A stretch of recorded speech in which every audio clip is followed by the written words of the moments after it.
Join the conversation with the Morning Majlis. Pulse 95. Join the conversation with the Morning Majlis. And yes, it is the Brexit saga once again. And Boris Johnson is now going to be meeting the EU leaders to solve the matter, look for a face-to-face meeting and try to fix that Brexit trade deal. Yes, it's a last-ditch effort. That's how it's been described, and comes after a 19-minute phone call between UK Prime Minister Boris Johnson and European Commission President Ursula von der Leyen. They had this phone call, couldn't make a breakthrough with it, and in a joint statement said the conditions for a deal were just, quote, not there. Significant differences remained on fishing, business competition rules, and governance of any deal, according to the joint statement. Quote, we asked our chief negotiators and their teams to prepare an overview of the remaining differences to be discussed in a physical meeting in Brussels in the coming days. And that is what is set to take place, but certainly pretty big differences between the two. The UK's position is that a lot of the requests made by the EU would strip the United Kingdom of its sovereignty, particularly the stuff with fishing. Well, that's a massive aspect. I think, once the deal has done, they wouldn't want to be in a situation where, as they would describe it, as willy-nilly French fishermen coming in and stealing our fish. That's what they're thinking at the moment. A senior government UK source for the international media warned that a deal may not be possible after the phone call between the Prime Minister Boris Johnson and European Commission President. Talks are in the same position now as they were on Friday. We have made no tangible progress. It's clear this must now continue politically. Whilst we do not consider this process to be closed, things are looking very tricky and there's every chance we're not going to get there. Well, it seems like it so far, because ever since we've had if it was a very straightforward process, a straightforward discussion, we would have come to a soft Brexit before anyway. When we had this hard Brexit, and now we're into the transition period, it looks very, very tricky. And despite this transition period, about 12 months have gone by, and now they're realizing, saying, hang on a minute, we've got 2 weeks before it's holiday season. We need to make a decision. Either there's some last-minute glitches that they're trying to fix, but at the moment, if they're using terms such as significant differences, this is huge. It's going to take some time, and it seems like we're in a very tricky situation already, because Brexit has happened, but rules didn't change at once for sure. But if there's no deal, border checks and taxes will be introduced for the goods travelling between the UK and EU. We will still see massive changes. Well, looking closer at the differences, there are three main areas of disagreements here. They're on fishing, they're on the UK's ability to diverge on EU standards, and also on any legal oversight of whatever deal they end up signing. So with fishing, the UK is demanding that the EU fully respects that it has total control of its fishing waters, because now we're not in the EU anymore. But European fisheries are seriously concerned about this, and it's become a serious red line for France. President Emmanuel Macron, for instance, appears willing to veto the entire deal if a compromise is not reached that allows French vessels to go fish in British waters. The other thing as well it has to do with EU standards. So on standards, the UK has for months objected to EU demands for a level playing field, which would tie Britain to close alignment with the EU in terms of regulations and standards. That's a major point of contention. The EU maintains that level playing fields are entirely normal in most trade deals, but the UK sees this as a threat to its sovereignty and also a threat to how it would be able to use its state aid in order to give British businesses an edge over European companies as well. The other thing they're disagreeing on is legal oversight. So the UK is wary of any agreement which could result in the European Court of Justice having any say or decision on British domestic law. There's a strong sense of disdain for European courts that's been a cornerstone of the elements of Britain's government that are Eurosceptic and have been Eurosceptic even before Brexit as well. So those are three things they need to iron out. And so far, no one is budging. It's pretty tough. Yep, of course. It's going to be... It's going to stay this way, it seems, and the December 31st deadline is fast approaching. We're only 22 days away from it, and it's going to be very interesting to see what happens over the coming few weeks. It is we are at the crunch time, but all in all, it seems that the meeting between Boris Johnson and the European Commission President is going to break that ice. The world is anxiously waiting for this big meeting to take place, and as they're saying that we're not there yet, but they might get there eventually. And it is all boiling down to this one important meeting to save a trade deal. So far, looking at the current trajectory of the past meetings, it seems like this might fall through as well. But we will keep you posted here in the Morning Majlis. I'm sure most of the international media will have their eyes and ears glued to that meeting that takes place some point this week, and hopefully we'll come to a quick resolution in terms of what's happening with the Brexit situation. For now, we'll take a bit of a breather. We'll be right back after some musical entertainment. Up next, we'll talk about another big development. It is what's happening in India. Farmers are demonstrating against a law, against political reforms, and looking at new market-friendly reforms as the government has been trying to roll them out, but it's not being that favourable. Stay with us on the Morning Majlis.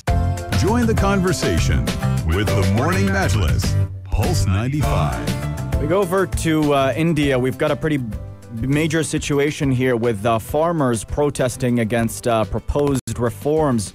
And to get into the background of it all, I mean, it started out with the government of Narendra Modi claiming that they would instate reforms to liberate farmers from traditional wholesale markets and give farmers the choice to sell directly to private corporations. Now, farmers weren't too happy with this. They fear that when you impose these reforms, this could lead to their demise because they'd lose their safety net. And they say that when you remove that minimum support price that the market gave them originally, and you throw them into an unregulated market, what you end up doing is you cause these private corporations to have a monopoly over the market, and they'll be able to set prices much lower. And a lot of them wouldn't be able to sustain this outcome. A lot of them are small farmers with less than 2 hectares of land. They've suffered decades of depressed pricing. They've been overburdened with deaths and have pretty significantly high suicide rates. So that's why they've taken to the streets to march and call for a repeal to these proposed reforms by the Modi government. And despite 3 rounds of talks between the two sides, the farmers say these laws are still against their interests. Yep, it certainly is. The new laws will allow the private buyers to hoard these essential commodities for future sales, which initially only government agents were able to do. And this is going to it is one of the biggest changes, is that the farmers will be allowed to sell their produce at a market price directly to private players, which is the agricultural businesses. We're seeing international condemnation. The farmers are very angry. They're saying, we will lose our lands, we will lose our income if you let the big businesses decide the price and buy crops. We don't trust big businesses. Free markets work in countries with less corruption and more regulation. It can't work for us here. Farmers are mainly concerned that these reforms will eventually lead to the end of wholesale markets and the assured prices, leaving them with no backup option.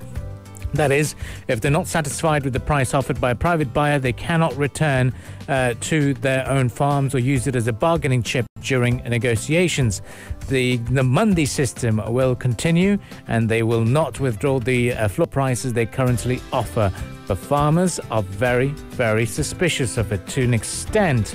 We've also seen Justin Trudeau, the Canadian Prime Minister, also coming out and say and defending the demonstrators, saying Canada will always be there to defend the right of peaceful protest. These words were spoken in the context of the physical force being used by the Indian police against the demonstrating farmers, many of them Sikhs, in the northern parts of India. So apart from being a little bit of what he's known as Justin Singh Trudeau amongst the Indian community there, some people are saying that Trudeau is unnecessarily interfering in the internal matters of India.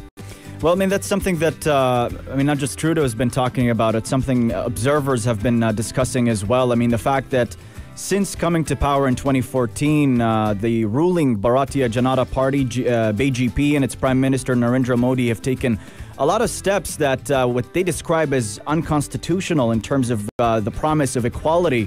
And that's where they would bracket or include the agricultural reform bills that are being proposed.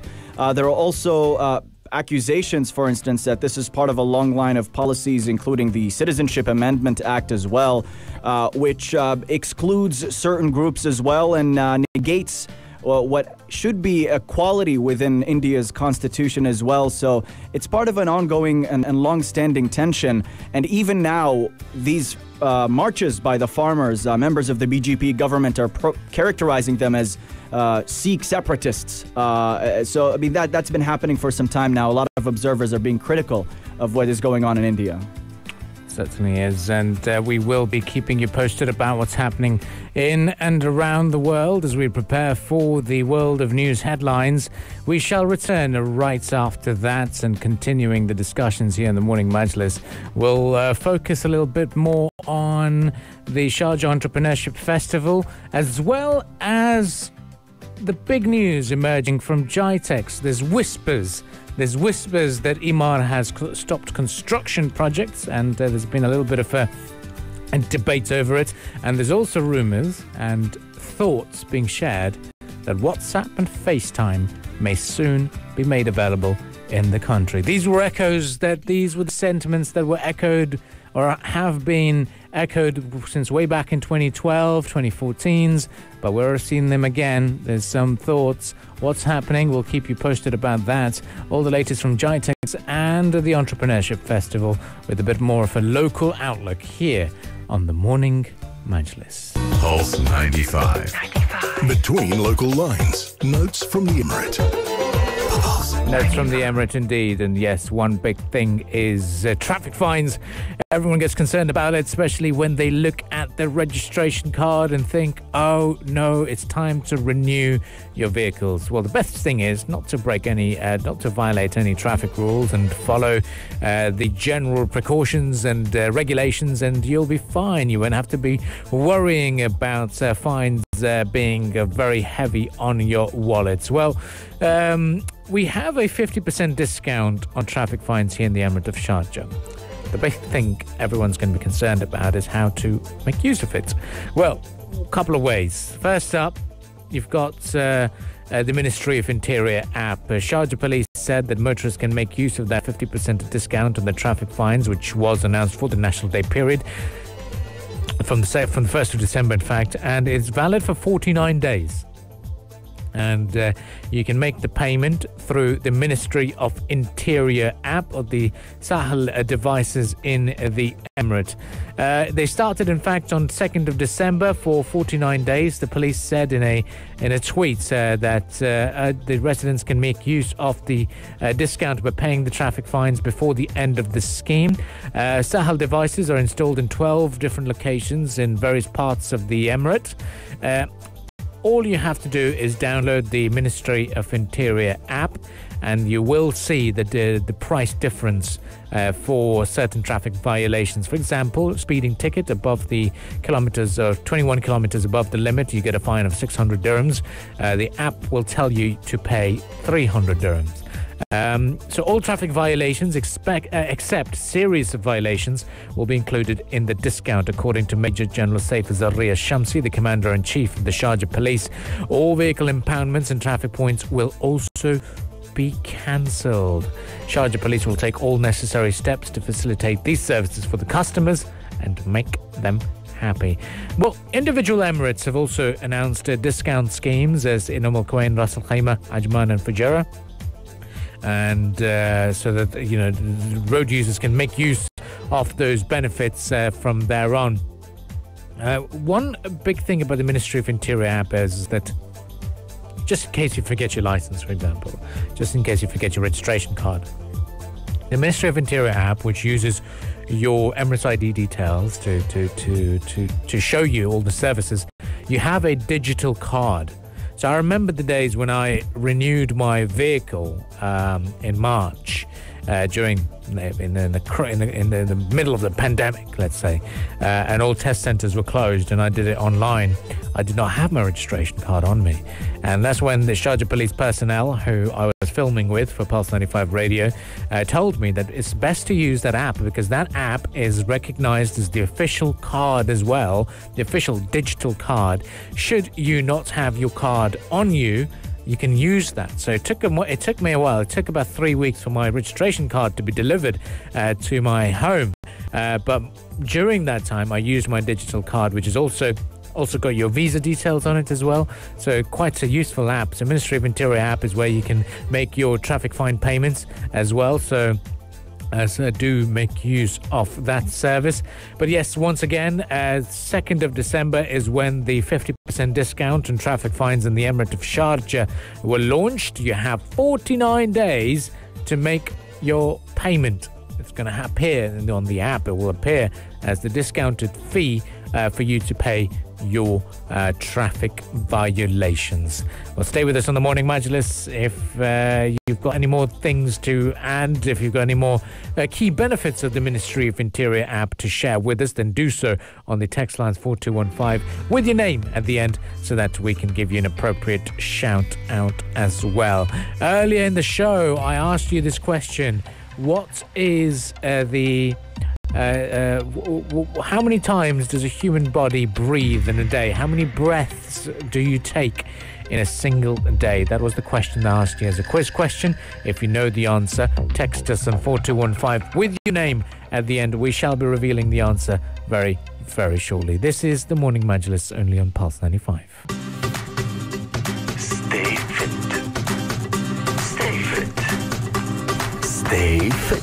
Well, the only place to be at 3 on a Monday and Wednesday and a Saturday is the halftime show on Pulse 95.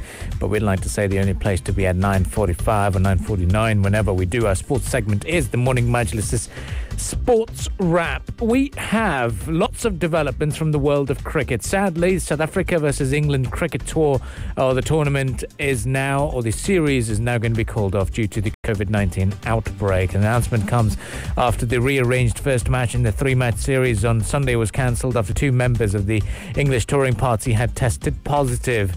Cricket South Africa and England and Wales Cricket Board have agreed to postpone the remaining matches in the current one-day series. The decision was jointly taken by both the boards to ensure the mental and physical health and welfare of players from both the sides. A South African player had tested positive for COVID-19 on Friday. 2 hotel staff members then tested positive before 2 members of the England touring party returned what were described as unconfirmed positive tests. So because of that, the tournament has had to be cancelled. Pakistan cricket team is already in New Zealand, and one of their touring members had tested positive, and one of them had started to feel unwell, and because of that there was some delays, but now all members of the Pakistani squad have tested negative, so they'll be allowed to train and go again.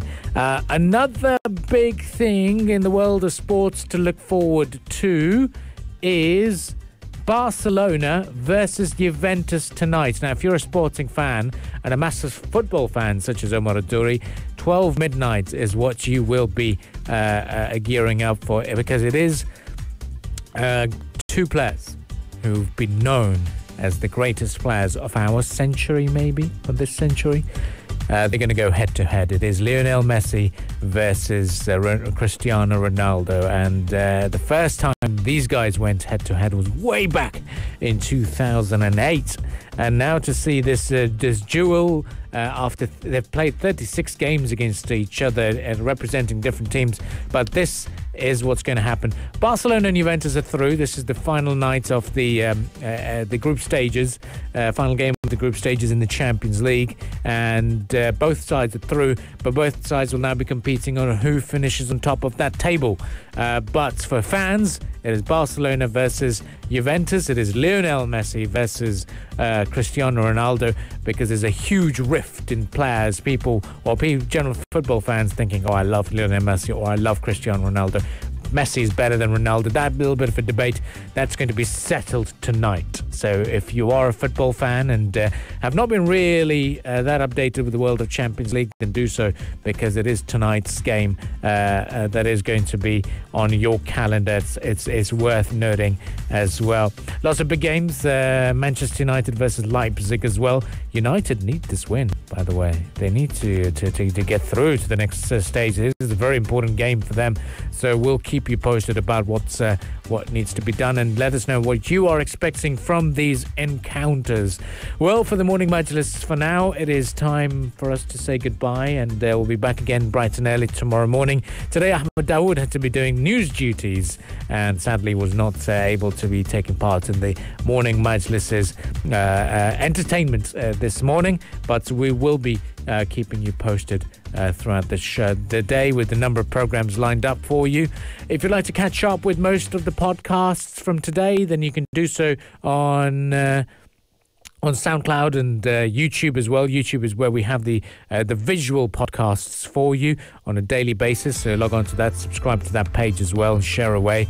And we appreciate all of you who joined us live on YouTube this morning and also tuning in on the radio. If you'd like to share your thoughts and opinions, all of them do matter and all of them are greatly appreciated.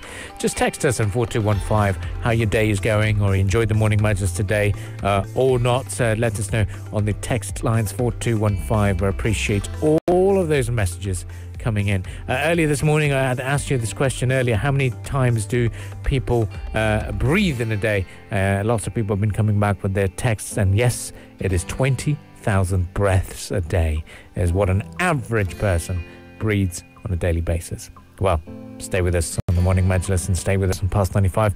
Lots of musical entertainment is still lined up for you, and we look forward to welcoming you back here on the Majlis bright and early tomorrow morning. Until then, it's goodbye for now.